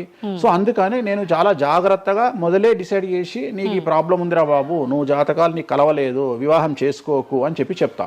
వీళ్ళ జాతకాలు బాగా లేకున్నా తీసుకుపోయి మంచి ముహూర్తం చూసుకొని పెళ్లి చేసుకుంటే ఆ ముహూర్తం వీళ్లను సఫలీకృతులను చెయ్యదు. నీ జాతకం బాగుండాలి. అట్లనే నువ్వు ఏ టైంలో పుట్టాలనో డిసైడ్ చేసుకున్నా అని నువ్వు అనుకొని సిజేరియన్ పెట్టుకుంటావు. కానీ ఆ టైంలో నువ్వు నక్షత్రమే చూస్తావేమో కానీ 6వ ఇంట్లో ఉండే గ్రహాలు 12వ ఇంట్లో గ్రహాలు డిసైడ్ చేయగలిగింది భగవంతుడు. ఆ టైంలో ఒకవేళ వ్యయస్థానంలో గ్రహాలున్నా 6వ స్థానంలో గ్రహాలున్నా జాతకం అంతా కింద మీద అవుతుంది. ఒకవేళ కుజుడు ఉండే స్థానాన్ని బట్టి, చంద్రుడు బుధుడు ఉండే స్థానాన్ని బట్టి జాతకాలు కరెక్ట్గా డిసైడ్ చేయకపోతే ఆటిజంతో మగపిల్లలు పుడతారు. సో ఇన్ని సమస్యలు ఉంటాయి. సో చాలా ఈజీగా సిజేరియన్ ఆపరేషన్ చేసుకోగానే పిల్లలు మంచిగా పుడతారు అని కాదు అక్కడ. ఎందుకంటే నువ్వు పిల్లలు మంచిగా పుట్టాలి లేదు అనేది డిసైడ్ చేయడానికి it will take 3 to 4 hours. కానీ 3 to 4 minutes లో జ్యోతిష్కుడు డిసైడ్ చేస్తుంది. అది తప్పు. ఈ మధ్యకాలంలో దశమహావిద్యల అమ్మవార్ల గురించి చాలా ఎక్కువగా వింటున్నాం. రాబోతున్న సినిమాలు, ఆల్రెడీ వచ్చిన సినిమాలు కూడా వారికి సంబంధించిన సినిమాలు ఎక్కువగా రావడం జరుగుతోంది. అంటే కొత్తగా, అంటే ఎవరైనా మనిషి కొత్తగా వస్తే మాట్లాడుకోవడం వరకు ఓకే, కానీ భగవంతుల గురించి కొత్తగా మన అందరిలోకి రావటము, వాళ్ళ గురించి మాట్లాడుకోవటము, మళ్ళీ అంటే భగవంతుడు అంటేనే అందరికీ అందుబాటులో ఉండి వాళ్ళకున్న కష్టాల నుంచి గట్టెక్కించడానికి ఆరాధించే వాళ్ళుగా మనం భావిస్తాము. మరి వాళ్ళని అందరూ ఆరాధించొద్దని రకరకాల విధానాలన్నీ చెప్తూ ఉన్నారు. ఎవరు అసలు ఈ దశమహావిద్యలు, ఎందుకు ఆరాధించొద్దు అందరూ? నేను 1991 ఐ థింక్ ఘరానా మొగుడు అనే సినిమా ఓపెనింగ్ చేయడానికి విశాఖపట్నం వెళ్ళాను నేను. ఆ సినిమా ముహూర్తం నేనే పెట్టిన. ఇక్కడ చిరంజీవి గారి సినిమా, రాఘవేంద్రరావు గారిది విశాఖపట్నంలో అయ్యింది. బంగారు కోడిపెట్ట అనే సాంగ్ తోని ఆ సినిమా స్టార్ట్ అయింది. అది ముహూర్తం చేసిన నేను విశాఖపట్నంలో. అప్పుడు నేను అక్కడనే పక్కనే ఉన్నటువంటి శ్రీకాకుళం అనేటువంటి ఒక ప్రాంతానికి వెళ్ళిన. నేను మాట్లాడేది 1991. అప్పుడు వాళ్ళకి ఎన్టీ రామారావు అంటే ఎవరో తెలియదు. హైదరాబాద్లో ఎన్టీ రామారావు ఉంటాడు అంటే వాళ్ళ ఆశ్చర్యానికి అంతులు లేవు. అంటే ఎన్టీ రామారావు అనే వ్యక్తిని మీరు చూసిరా, మీకు తెలుసా అంటే వాళ్ళంతా, అంటే ఆ రోజు ఉన్నటువంటి డెవలప్మెంట్, ఆ రోజున్న ఫ్లైట్లు, ఆ రోజున్న వ్యవస్థను బట్టి వాళ్ళు ఎక్కడనో కుగ్రామంలో ఉండేటువంటి మనుషులు. సో వాళ్లకు ఎన్టీఆర్ అంటే హైదరాబాద్ అంటే తెలియదు. మీరు ఇప్పటికీ కూడా శ్రీకాకుళం ఆ ఏరియాకి వెళ్ళి హైదరాబాద్ మీరు జీవితంలో వచ్చిరని అడగండి, 190 మందికి హైదరాబాద్ అంటే ఏందో తెలియదు. ఓకే, సో అట్లనే భారతదేశంలో మనది ఇప్పుడు మన తెలుగు రాష్ట్రాల్లో పుట్టిన చాలా మంది దగ్గరికి వెళ్ళి ఢిల్లీ ఎలా ఉంటుంది అని అడిగితే మీకు తెలియదు, ముంబై ఎలా ఉంటుంది అని అడిగితే మీకు తెలియదు. మాకు తెలియదు కాబట్టి ప్రపంచం గింతే బాయిలకప్ప అనుకోవద్దు. సో దశమహావిద్యలు అనేవి ఇవాళ కొత్తవి కావు. ఎలాగైతే లింగాకారంలో శివుణ్ణి పూజిస్తున్నామో, శివుడి భార్య అయినటువంటి సతీదేవిని అదే యోని రూపంలో పూజిస్తున్నాము. అయిపోయింది, చెరిసగం మంచుకురు ప్రపంచాన్ని. నీకు ఇవాళ తెలిసింది వేణుస్వామి చెప్తే. వేణుస్వామి ఎంక్వైరీ చేయడం అలవాటు, వేణుస్వామికి ఎక్స్ప్లోర్ చేయడం అలవాటు కాబట్టి తిరిగి వచ్చి నీకు ఇవాళ చెప్తే నీకు అర్థమైంది. నువ్వు అంత మాట మాట్లాడుతున్నావు. అరుణాచలం ఎవరికి తెలిసి బాలటి వరకు ఎందుకు అరుణాచలానికి పొలోమంటే వెళ్ళిపోతున్నారు అంటే చాగంటి కోటేశ్వరరావు గారు చెప్పడం వల్ల నీకు అరుణాచలం తెలిసింది. మరి అరుణాచలం విషయంలో ఇదే డిస్కషన్ ఎందుకు వస్తలేదు? అరుణాచలం అనేది నిన్న మొన్నటి దానికి తెలియదు కదా జనాలకు. ఇవాళ గిరి ప్రదక్షిణలు చేస్తూనే ఉన్నారు కదా మీరు అందరు పోయి.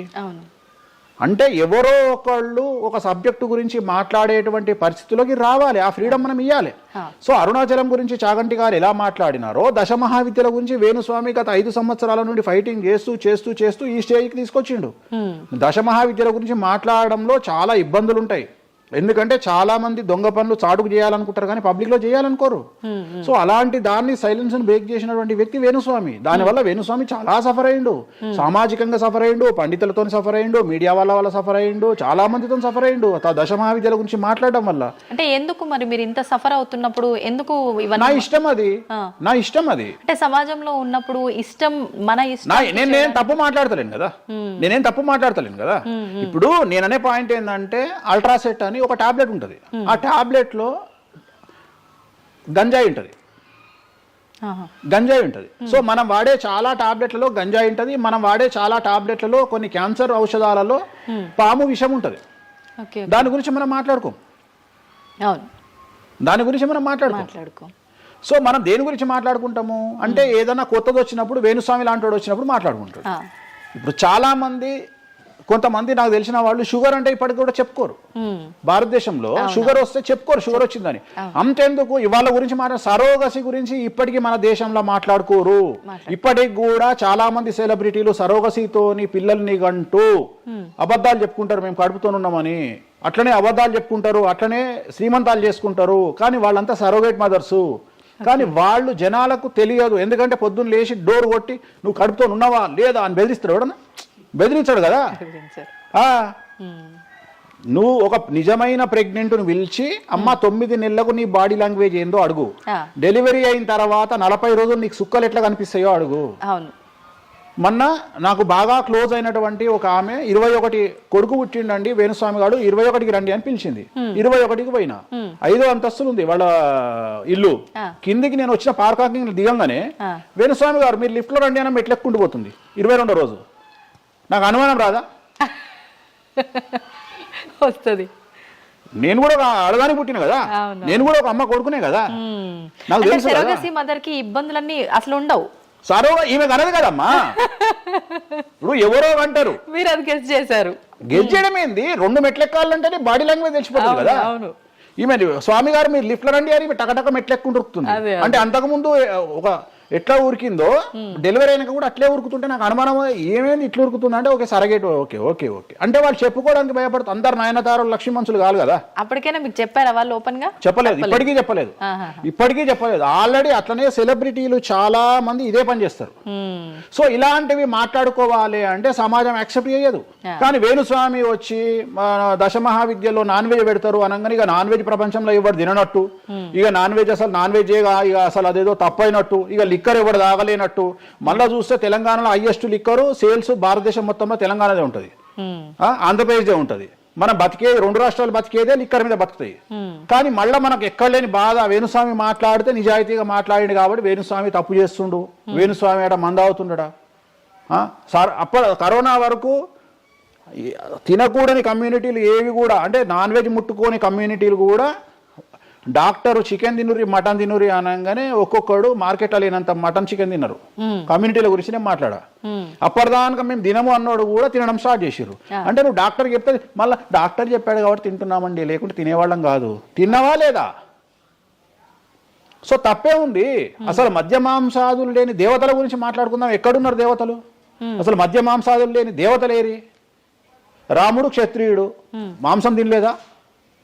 సురాపానం అంటున్నావు, దేవతలే సురాపానం తీసుకున్నారు. అది మద్యమే మరి అది దానికి ఏంటమ్మా? ఇప్పుడు ఎన్నో యాగాలు చేస్తారు, అవన్నీ పుకార్లు అంటున్నారు. పుకార్లు అదే చెప్తున్నా నేను నీకు. సురాపానము అని ఎక్కడ పెట్టిరు, అమృతము అని ఎక్కడ పెట్టి, సురాపానము నథింగ్ బట్ సారా, ఇప్పసారా. అంటే అప్పుడు ఇన్ని రకాల మందులు లేవు కాబట్టి, స్కాచ్లు ఓడకాలు వైండ్లు లేవు కాబట్టి అప్పుడు మనకు ఒకటే ఏంది సురాపానం అంటే సారా అంటే ఇప్పసారా, ఇప్ప పూల నుండి తీసినటువంటి సారా. అంతే, అది కూడా అంతే. మళ్ళా రోజులు పెరుగుతున్న కొద్ది టేస్ట్ మారుతుంది. సో ఇవాళ వేణుస్వామి వచ్చి మాట్లాడంగానే ఇక ఎక్కడ లేనటువంటి, అంటే ఏం లేదు. నేను అనేది ఏంటంటే టార్గెట్ చేయడానికి ఏదో ఒకటి కావాలి. ఇప్పుడు నువ్వు దశమహావిద్యల గురించి తెలుసుకోవాలి అంటే నువ్వు కామాఖ్య పోవాలి అంటే అప్ అండ్ డౌన్ 30,000 అవుతుంది ఫ్లైట్ టికెట్, ట్రైన్లో పోలేవు. ఈ 30,000 రూపాయలు ఖర్చు పెట్టి నువ్వు అక్కడికి పోయి అక్కడ ఏం జరుగుతుంది అని తెలుసుకుని వచ్చిన తర్వాత వేణుస్వామి మీద నీకు క్లారిటీ వస్తుంది. సో ఒకవేళ నమ్మినోడు నమ్ముతాడు, నమ్మనోడు నమ్మడు. I don't care. నేనేంటంటే నేను తీసుకున్నటువంటి టార్గెట్ ప్రకారం వెళ్తున్నా, నేను చెప్పాలనుకున్నా. కానీ ఆల్మోస్ట్ ఆల్ తెలుగు స్టేట్స్లో 70-80% జనాలకు వామాచారం అంటే ఏందో తెలుసు, దశమహావిద్యలు అంటే ఏందో తెలుసు, దశమహావిద్యలో దేంతో పూజ చేస్తారో తెలుసు, అన్నీ తెలుసు. ఇంకొకటి ఏమైపోయిందంటే మీడియాలో నా గురించి రావడం వల్ల వేణుస్వామి వామాచారంలో స్పెషలిస్టు అనే విషయాన్ని నేను పబ్లిసిటీ చేసుకోకుండానే జనాల్లోకి వెళ్ళిపోయింది. సో ఎవరైతే వామాచారంతో పూజలు చేయాలనుకుంటారో ఆటోమేటిక్గా వాళ్ళే నా దగ్గరకు వస్తున్నారు.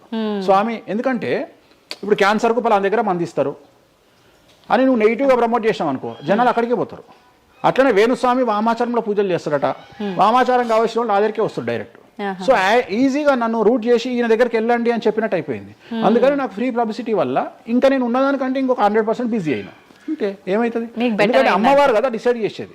నేనేమనుకుంటా అంటే అమ్మవారు డిసైడ్ చేస్తుంది, అమ్మవారే డిసైడ్ చేస్తుంది. ఇప్పుడు నేను ఏదైనా హిందూ మతానికి, హిందూ శాస్త్రానికి, వామాచార విధానానికి, తంత్ర మార్గానికి, అమ్మవార్లకు వ్యతిరేకంగా నేను ఏం చేసినా అమ్మవారు నన్ను సర్వనాశనం చేస్తుంది. ఒకవేళ నా జోలికి వస్తే అమ్మవారు చూసుకుంటుంది, వాళ్ళ సంగతి నాకు అనవసరం. ఇప్పుడు మీరు అన్నారు అంటే ఈ దశమహావిద్యలో అమ్మవార్లకి మద్యము ఇవన్నీ పంచమకారాలన్నీ కూడా కామన్, అది అందరికీ తెలిసిందే అని. మరి మీరొక్కరే ఎందుకు బల్లగుద్దినట్టు ఇది వాస్తవం అని చెప్తున్నారు? అందరూ చెప్పే విధానం ఏ రకంగా ఉంది అంటే మనలో ఉన్న ఈ చక్రాలని యాక్టివేట్ చేయడము, మద్యము అని అంటే మద్యం కాదు ఇంకేదో అని చెప్పి, మాంసము అంటే మాంసం కాదు అల్లంతో ఇంకేదో మిక్స్ చేస్తే వచ్చేదాన్ని మాంసంగా పలుకుతారు కానీ అది మాంసం కాదు, అంటే జీవిని చంపడం ఇదంతా కాదు. ఈ విధానం చాలా మంది చెప్పుకుంటారు వస్తున్నారు. ఏం చెప్తారు అట్లా? అంటే దక్షిణాచారంలో పూజలు చేసే వాళ్ళు వాళ్ళ దగ్గరికి భక్తులు రావాలి అంటే వాళ్ళు అదే చెప్తారు. ఓకే, నీకు దీనికి ఒక ఎగ్జాంపుల్ చెప్తా. 2 వీలర్ ఎప్పుడైనా వాడినావా నీ లైఫ్ లో? 2 వీలర్ వాడినవా? నేను అడుగుతున్నా తల్లి ప్రశ్న, నిన్నే అడుగుతున్నా. 2 వీలర్ ఎప్పుడైనా వాడినవా? నేను ఎప్పుడు డ్రైవ్ చేయలే. సో 2 వీలర్ వాడిన వాళ్ళకే తెలుస్తుంది ఈ విషయం, చాలా బాగా తెలుస్తుంది. 2 చక్రాల బండి వాడిన వాడు కార్పొరేటర్ దాంట్లో ఆ పెట్రోల్లో చెత్త వస్తుంది. చెత్త వచ్చినప్పుడు బండి స్టార్ట్ కాదు, స్టార్ట్ కాకపోతే మనం కొట్టి కొట్టి కొట్టి కొట్టి మెకానిక్ దగ్గర తీసుకుపోయి మెకానిక్ దగ్గర పెడతాం బండి. ఏ మెకానిక్ కూడా మన ముందు కిక్కు కొట్టాడు. బండి ఫస్ట్ మనం ఆపగానే వాడు చేసేది ఫస్ట్ అది ఇప్పుతాడు మొత్తం. ఎందుకంటే వాడికి తెలుసు ఒకవేళ పుసుక్కున స్టార్ట్ అయితే వీడు నాకు పైసలు ఇయ్యాడు. అందుకని ఏం చేస్తాడంటే దాన్ని కిక్కు కొట్టకుండా మొత్తం డప్పనిప్పి కార్పొరేటర్ క్లీన్ చేసి పైపు తీసి మొత్తం పెట్రోల్ ఇట్లా చూసి అంత పెట్టి చేసినాక ఒక కిక్కు కొట్టగానే కుయ్యి అని స్టార్ట్ అవుతుంది. 50 రూపాయలు ఇస్తారంటాడు. రైట్, అయిపోయింది. రెండవది, నువ్వు ఆంజనేయ స్వామి గుళ్ళో పనిచేసే పంతుల దగ్గరికి పో, జ్యోతిష్యం చెప్పించుకో. దోష నివారణ నీకు ఏం చెప్తాడంటే హనుమంతుడికి సింధూరము అంటాడు. అవును. నవగ్రహ గుడిల పంతుల దగ్గరికి పో, గ్రహాల పూజలు చెప్తారు. నవగ్రహాలకు అభిషేకము అంటాడు, తైలాభిషేకము అంటాడు. అంటే నువ్వు ఎవరి దగ్గరికి పోతే వాడి దగ్గర లేని దాన్ని వాడు అడ్వైజ్ చేయడు. లాజిక్ అర్థమైందా? వాడి దగ్గర లేని దానికి వాడు అడ్వైజ్ చేయడు. దశమహావిద్యల గురించి కానీ వామాచారం గురించి కానీ చేయగలిగిన తోపు తురుము సౌత్ ఇండియాలో వేణుస్వామి ఒక్కడే. బుద్ధి లేనివాడు ఎవడన్నా నువ్వు పోతే పండితుని దగ్గరికి పోతే నాకు చేత కాదండి, నేను ఎదవనండి, అక్కడ వేణుస్వామి గారు ఉన్నారండి అని ఎవడన్నా పంపిస్తాడా నిన్ను? పంపించరు. ఏమంటాడు అప్పుడు? అవన్నీ తప్పులు నేను చేసే కరెక్ట్ అంటాడు. అంతేగాని నా దగ్గరికి వీళ్ళందరూ దారి మళ్ళిస్తారా? పొండి వేణుస్వామి దగ్గరికి, పొండి వేణుస్వామి దగ్గరికి అని. అప్పుడు ఏం చెప్తాడు? పంచమకారాలు లేవు అంటాడు. అప్పుడు నేనేం చెప్తున్నా? వేణుస్వామి నిజాయితీ పరుడు కాడు, వేరే వాళ్ళు నిజాయితీ పరులు కారు. మీ చేతిలో ఆండ్రాయిడ్ ఫోనో ఐఫోనో ఉంది, గూగుల్లో కానీ చాట్ జీపీటీలో కానీ జెమినీలో కానీ వామాచారం అంటే ఏందో ఓపెన్ చేయండి, దశమహావిద్యలు అంటే ఏందో ఓపెన్ చేయండి, వామాచారంలో ఉండే పంచమకారాలు అంటే ఏంటో ఓపెన్ చేయండి. మీకు మీరే తెలుసుకోండి. ఈ సమాజంలో తెలుగు రాష్ట్రాల్లో ఉన్న దొంగలెవరో దొరలెవరో మీరే గుర్తుపట్టండి. ఎవరు అబద్ధాలు చెప్తున్నారో అనే విషయాన్ని తెలుసుకోండి. వేణుస్వామి దొంగ అయితే వేణుస్వామి దగ్గరికి రాకండి, వేణుస్వామి జ్యోతిషం చేత కాకపోతే రాకండి, వేణుస్వామి పంచమకారాలు తప్పు చెప్తే రాకండి. మీరు ఎవరిని అడగండి, మనుషుల మాట నమ్మకండి, దీన్ని నమ్మండి. నేను అందుకనే మనుషుల్లో మార్పులు ఉండొచ్చు, మనుషుల్లో భేదాభిప్రాయాలు ఉండొచ్చు, మనుషుల్లో ఈగోలు ఉండొచ్చు. దీంట్లో ఈగోలు లేవు, దీనికి ఈగో లేదు, దీనికి పొసెసివ్నెస్ లేదు, దీనికి ఈర్ష లేదు. మంచిగా ఓపెన్ చేయండి, వామాచారం అని కొట్టండి. వామాచారం అంటే ఏందో చూపిస్తుంది, పంచమకారాలు అంటే ఏందో చూపిస్తుంది, దశమహావిద్యలు అంటే ఏందో చూపిస్తుంది, కామాఖ్య దేవాలయం అంటే ఏందో చూపిస్తుంది. సో పంచమకారాల్లో ఏమేమి ఉంటాయో అదే చూపిస్తుంది. సో పంచమకారాలలో ఒక్కటి మాత్రమే గురుముత, మాకు గురువు ఏం నేర్పించిండో అది మేము చేయాలి. మిగిలిన 4 మైథునం, మిగిలిన 4 ఫిజికల్గా పెట్టాల్సిందే. సాత్విక దేవతలు అంటే గణపతి, సరస్వతి, వెంకటేశ్వర స్వామి, చండి, వీళ్ళంతా సాత్విక దేవతలు. మేము దశమహావిద్యలకు వచ్చేటప్పటికి ఉగ్రదేవతలు. ఉగ్రదేవతలకు ఎప్పుడు కానీ డైరెక్ట్గా నువ్వు ఏమైతే సబ్జెక్ట్లో ఉన్నాయో అవి పెట్టాల్సిందే. సో ఉగ్రదేవత విషయంలో కాంప్రమైజ్ అనేది లేదు. ఉగ్రదేవతలకు నువ్వు ఖచ్చితంగా సాటిస్ఫై చేయాల్సిందే. నాకు అర్థం కాని విషయం ఏంటంటే తెలంగాణలో ఆషాఢ మాసంలో బోనాల విషయంలో జరిగే తంతునే నేను కొత్తగా చేస్తలేను, అదే తంతు నేను చేస్తున్నా. మీకు అక్కడ లేని సమస్య ఇక్కడ ఎందుకు వస్తుంది నాకు అర్థమైతలేదు. కానీ అక్కడ బలి అండ్ పానకం, కళ్ళు, ఈ 2 సాకపోయటం మాత్రమే ఉన్నాయి. పంచమకారాలు ఏం లేవు కదా. మత్స్యం అంటే ఏంది? చేపతో ఏం కుంపలు మునిగినాయి. కానీ మీరు అన్నట్టుగా చూస్తే ఇక్కడ పంచమకారము, ఇక్కడ మాత్రం పంచమకారం కాదు కాబట్టి విమర్శిస్తున్నారేమో. అవునమ్మా, ఇప్పుడు ముద్ర అనేది అది ముద్ర తంతే కదా, క్రియనే కదా. తంత్ర మార్గంలో ముద్ర అనేది ఒక వ్యవస్థ. మత్స్యము అంటే చేపనే కదా. నువ్వు కొత్తగా పెట్టేది ఏముందాడా? మటను, మద్యము, మత్స్యము, ఇంకొకటి ఎక్కువ వస్తుంది నీకు, అంతే అంతే కదా నువ్వు పెట్టేది. కానీ అది కూడా ప్రాంతాన్ని బట్టి చేయాల్సిన విధానము. దాన్ని తీసుకొచ్చి ఇక్కడ మాట్లాడేది ఏంది, ఎందుకు మాట్లాడాలి అని అంటున్నారు కదా. సో ఇప్పుడు ఒక ప్రాంతానికే దేవత పరిమితం అయితే అట్లా అని కాదు, కొంతమంది ప్రాంతానికి పరిమితమై ఉంటారు, కొంతమంది గ్రామానికి పరిమితమై ఉంటారు, అలా ఉంటూ ఉంటారు కదా. మరి అక్కడ కామాఖ్య దగ్గరే చేయాలి, కామాఖ్య దగ్గరే మాట్లాడాలి, ఆ పూజలు తీసుకొచ్చి ఇక్కడ చేయడం ఎందుకు? ఇక్కడ నేనేం చేయలేదే అనే వాళ్ళు ఉన్నారు. అవునమ్మా, అదే చెప్తున్నా. వాళ్ళు ఎందుకు అంటున్నారు అంటే వాళ్ళకి పొట్టబోతుంది కదా, వాళ్ళ కూడు దగ్గర నోటి దగ్గర కూడిపోతుంది కదా, మస్తుగా మాట్లాడతారు. ఇది ఏమైతుంది? నేను ఒక లాజిక్ చెప్తా. ఇప్పుడు నీకు ఒక షాపు నడుస్తుంది, బుక్ స్టాల్ అంటే ఎదురుగా ఇంకో బుక్ స్టాల్ పెట్టినప్పుడు ఆటోమేటిక్గా వీటి దెబ్బతింటాడు. నేను ఒక కొత్త మార్గం ఎంచుకున్నా, ఈ కొత్త మార్గం ఎంచుకోవడానికి దమ్ము ధైర్యం కావాలి. నా వేలో నేను వెళ్తున్నా. నన్ను విమర్శించడానికి చాలా మంది వస్తారు. కారణం ఏంటి అంటే వేణుస్వామి ఒక్కడే, వేణుస్వామి ఒక్కడే. కానీ 99 మంది పాజిటివ్ దక్షిణాచారంలో వెళ్తే వేణుస్వామి ఒకడే వామాచారంలో వెళ్తున్నాడు. వీళ్ళకి నేను అందరికీ కాంపిటీటర్గా వీళ్ళు భావిస్తున్నారు. నేనేమంటున్నా అంటే సార్ నీకు నేను కాంపిటీటరే కాదు, ఎందుకంటే మీరందరూ సౌందర్య మన ఆమె పేరే ఇంకో సాయి ఏమో హీరోయిన్ పేరు ఏదో ఉంటుంది కదా, సాయి పల్లవి. సో మీరంతా సాయి పల్లవి సౌందర్య టైపు, నేను సన్నీ లియోన్ టైపు. నన్ను వదిలేయండి, నేను సన్నీ లియోన్ టైపు, నన్ను వదిలేయండి. నాకు మీకు కాంపిటీషన్ లేదు, నేను బికినీ మీద తిరుగుతా. నేను అన్ని వదిలేసుకున్నా, నా మొలదారం కూడా తీసి పక్కకు పెట్టిన. అంటే నాకు బట్టలు ఇప్పే అవకాశం మీకు ఇవ్వట్లా, మొత్తం ఇప్పేసుకుని నేను ఆల్రెడీ.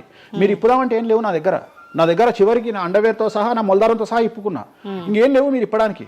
సో మీ పని మీరు చేసుకోండి, మీరు సాత్విక దేవతలను ఆరాధించుకోండి, మీరు ఏం చేసుకోండి. వీళ్ళదంతా ఏ కాన్సెప్ట్ అంటే సువర్ణ పుష్పార్థం అక్షతాం సమర్పయామి అంటే సువర్ణ పుష్పం అనుకొని అక్షతలేనైనా మీరు అదే బ్యాచ్. మంద అనుకొని మటన్ అయినా, మాంసం అనుకొని మటన్ అయినా, మంద అనుకొని స్కాచ్ పోయినైనా నాది ఆ బ్యాచ్. నా బ్యాచ్ నాదే. నేను జెన్యూన్గా ఏం కావాలనో అమ్మవారికి అదే ఇస్తా. చాలామంది శాస్త్రంలో వారాహి అమ్మవారికి ఎరుపు రంగు అన్నము నైవేద్యంగా పెట్టమని చెప్పారు. ఇక మన మేధావులు ఇంత కుంకుమ తీసుకొని అన్నంలో కలిపి ఇక ఫీల్ అవుతుంటాడు, ఇక వాడికి రక్తం కలిపినట్టే ఇక తీసుకొచ్చి పెడతాడు. అంటే నువ్వు అమ్మవారిని పిచ్చిదాన్ని చేస్తావా? శాస్త్రం ఏం చెప్పింది, నువ్వేం చేస్తున్నావు అంటే చెక్ చేసుకోమని చెప్పి ఇవి చెప్ప చేత కాదు ఎవరికి. శాస్త్రం ఏం చెప్పింది, వారాహి అమ్మవారికి ఎరుపు రంగులో అన్నం పెట్టమని చెప్పింది. నువ్వేం చేస్తున్నావు, అమ్మవారిని మోసం చేసి కుంకుమతో అన్నం పెడుతున్నావు. ఆ కుంకుమ కూడా ఒరిజినల్ కాదు, డూప్లికేట్ కుంకుమ. సో అక్కడ ఏం పెట్టాలనో నాకు తెలుసు, నువ్వు వాటిని పెడతలేవు. అమ్మవారు నిన్నెందుకు రా అనుగ్రహిస్తుంది, అమ్మవారిని నిన్ను ఎందుకు అనుగ్రహించాలి అంటే నువ్వు అమ్మవారిని మోసం చేసే మొనగానివి కదా, మోనార్కు కదా నువ్వు. నేను మోసం చేయ అమ్మవారిని. రెండవది, నన్ను నమ్మితే నా దగ్గరికి రమ్మంటున్నా. నా మాట వినకండి, వాళ్ళ మాటనే వినండి, ఈ శుద్ధపూసల మాటనే వినండి, నా మాట వినకండి. ఫస్ట్ మీరు నన్ను మెచ్చుకున్న వీడియో దయచేసి చూడకండి. నన్ను యాంకర్లు బట్టలిప్పాలి అని ప్రయత్నం చేసిన వీడియోలు చూడండి. నన్ను చాలా వరకు అంటే ఈయన ఏదో దొరకబట్టి విని ఆ ఉన్న లాస్ట్కు నా ముల్లారం కూడా ఇప్పేసిన, ఇంకేమైనా ఉన్నాయేమో బాడీలో గుంజుదామో అని ప్రయత్నం చేసే యాంకర్ల వీడియోలు చూడండి. నా గురించి నెగిటివ్ పెట్టిన వీడియోలో చూడండి. మీకు నా మీద చివరిగా నమ్మకం కలిగి ఈయన దగ్గర విషయం ఉందంటే రండి, లేకుంటే రాకండి. ఇంకొక విషయం అంటే మీరు ఇంత ధైర్యంగా దర్జాగా ఒక సవాల్ విసిరినట్టుగా మాట్లాడుతున్నారు వీడియోలో మాట్లాడినప్పుడు. మరి మీరు చెప్పినవన్నీ అంటే వేణుస్వామి చెప్పినవన్నీ వాస్తవాలైతే, శాస్త్రంలో ఉంది నేను చూపిస్తానే అతనైతే ఎంతసేపు ఉన్నా ఆయన పర్సనల్ వీడియోలో చెప్పడము, వేరే యాంకర్ల దగ్గర చెప్పడం తప్ప డిబేట్లకు ఎందుకు రారు, వచ్చి మాతో వాదించవచ్చు కదా, ప్రూవ్ చేయొచ్చు కదా అని చాలా మంది. మీరు రెడీనా? డిబేట్లకు రాను. ఎందుకని? కానీ మనం అగ్రిమెంట్ పేపర్లు రాసుకుందాం. నీ ద్వారా చెప్తున్నా నువ్వు కామాఖ్యకు నేను తీసుకుపోతా. నేను చెప్పిన దాంట్లో కామాఖ్యలో ఏది జరగకపోయినా నా దుకాణం పని చేసుకుంటా. నా ప్రాపర్టీ మొత్తం రాసి చేసి నేను నా ఫ్యామిలీతో సహా దేశం వదిలిపెట్టి వెళ్ళిపోతా, లేదు స్టేట్ వదిలిపెట్టి వెళ్ళిపోతా. అన్ని వాస్తవం అని మీరు ప్రూవ్ చేస్తారు. అక్కడ అక్కడికి నేను ప్రూవ్ చేసిన అవసరం లేదమ్మా. నీకే ₹1,00,000 ఇస్తా, పోయి చూసుకుంటా రాదు కెమెరాలో. ఓకే, ఎందుకు దీనికి ఎందుకు డిబేట్ ఎందుకు? నువ్వే పోయిరా, నీకు నేను డబ్బులు ఇస్తా, ₹1,00,000 ఇస్తా, పోయిరా. ఓకే, పోయేసి అక్కడ ఏమేమి జరుగుతుంది, ఏమేమి పూజలు చేస్తారో నువ్వే చెప్పు. ఇప్పుడు కామాఖ్యలో కూడా అమ్మవారి గర్భగుడి లోపల దాకా ఈ పంచమకార వ్యవహారం కానివ్వండి, బలి సాంప్రదాయం, ఆ బలికి సంబంధించిన విధానం కానీ లోపలికి లేదు, అది కూడా ఏదున్నా మెయిన్ గుమ్మం బయటే అని అంటున్నారు. అది సో ఇది అంతా నీకు ఎప్పుడు రైట్స్ వస్తాయి అంటే చూసినప్పుడు మాట్లాడడానికి వస్తాయి. నువ్వు ఎవరో చెప్పిన దాన్ని నన్ను కార్నర్ చేయడానికి అడిగితే పనికిరావు. నేను అనే పాయింట్ ఏంటంటే ఇవన్నీ షో చేయడానికి పని చేయనటువంటి వ్యవస్థ. అంటే ఇవన్నీ నేను వీడియో రూపంలో మీ ముందుకు తీసుకురాలనేటువంటి వ్యవస్థ. సో దీనికోసము నువ్వు వాళ్ళ కోణంలో నన్ను ప్రశ్న అడిగినావు అనుకో, నేనేమంటున్నా అంటే నా కోణంలో అడిగిపిస్తా, వచ్చి చూడు. నా కోణంలో నువ్వు ఎప్పుడు అడుగుతావు? నాతో పాటు వచ్చినప్పుడు అడుగుతావు. నువ్వు నాతో పాటు చూడకపోతే నువ్వెట్లా అడుగుతావు? అట్లానంట ఇట్లానంట. ఇప్పుడు నార్త్ ఇండియా వాడు ఉన్నాడు, నేపాల్లో ఉంటాడు, వానికి వెంకటేశ్వర స్వామి విగ్రహం ఏందో తెలియదు.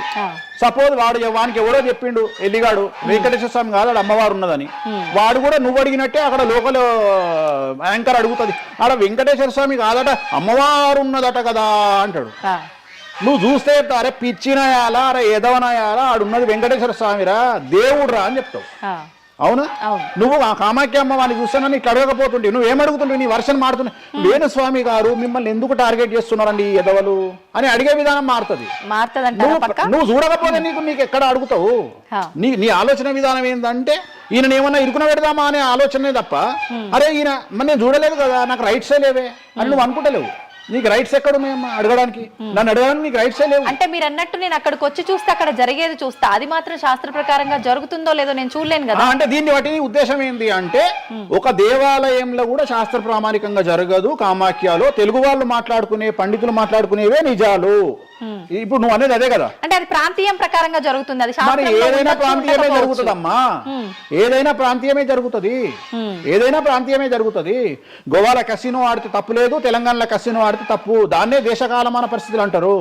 తిరుపతి వెంకటేశ్వర స్వామికి తిరుపావడ సేవ చేస్తారు, మరి ఎందుకో లోకల్ టెంపుల్ ఎందుకు తిరుపావడ సేవ చేస్తలేరు? తిరుపతి వెంకటేశ్వర స్వామి వారికి పునుగుపిల్లి తైలం పెడతారు, మరి అట్లనే ఇప్పుడు రేపటి నుండి రామాలయంలో పునుగుపిల్లి తైలం పెట్టి నువ్వు వచ్చి నువ్వు స్టార్ట్ చేయమ్మా.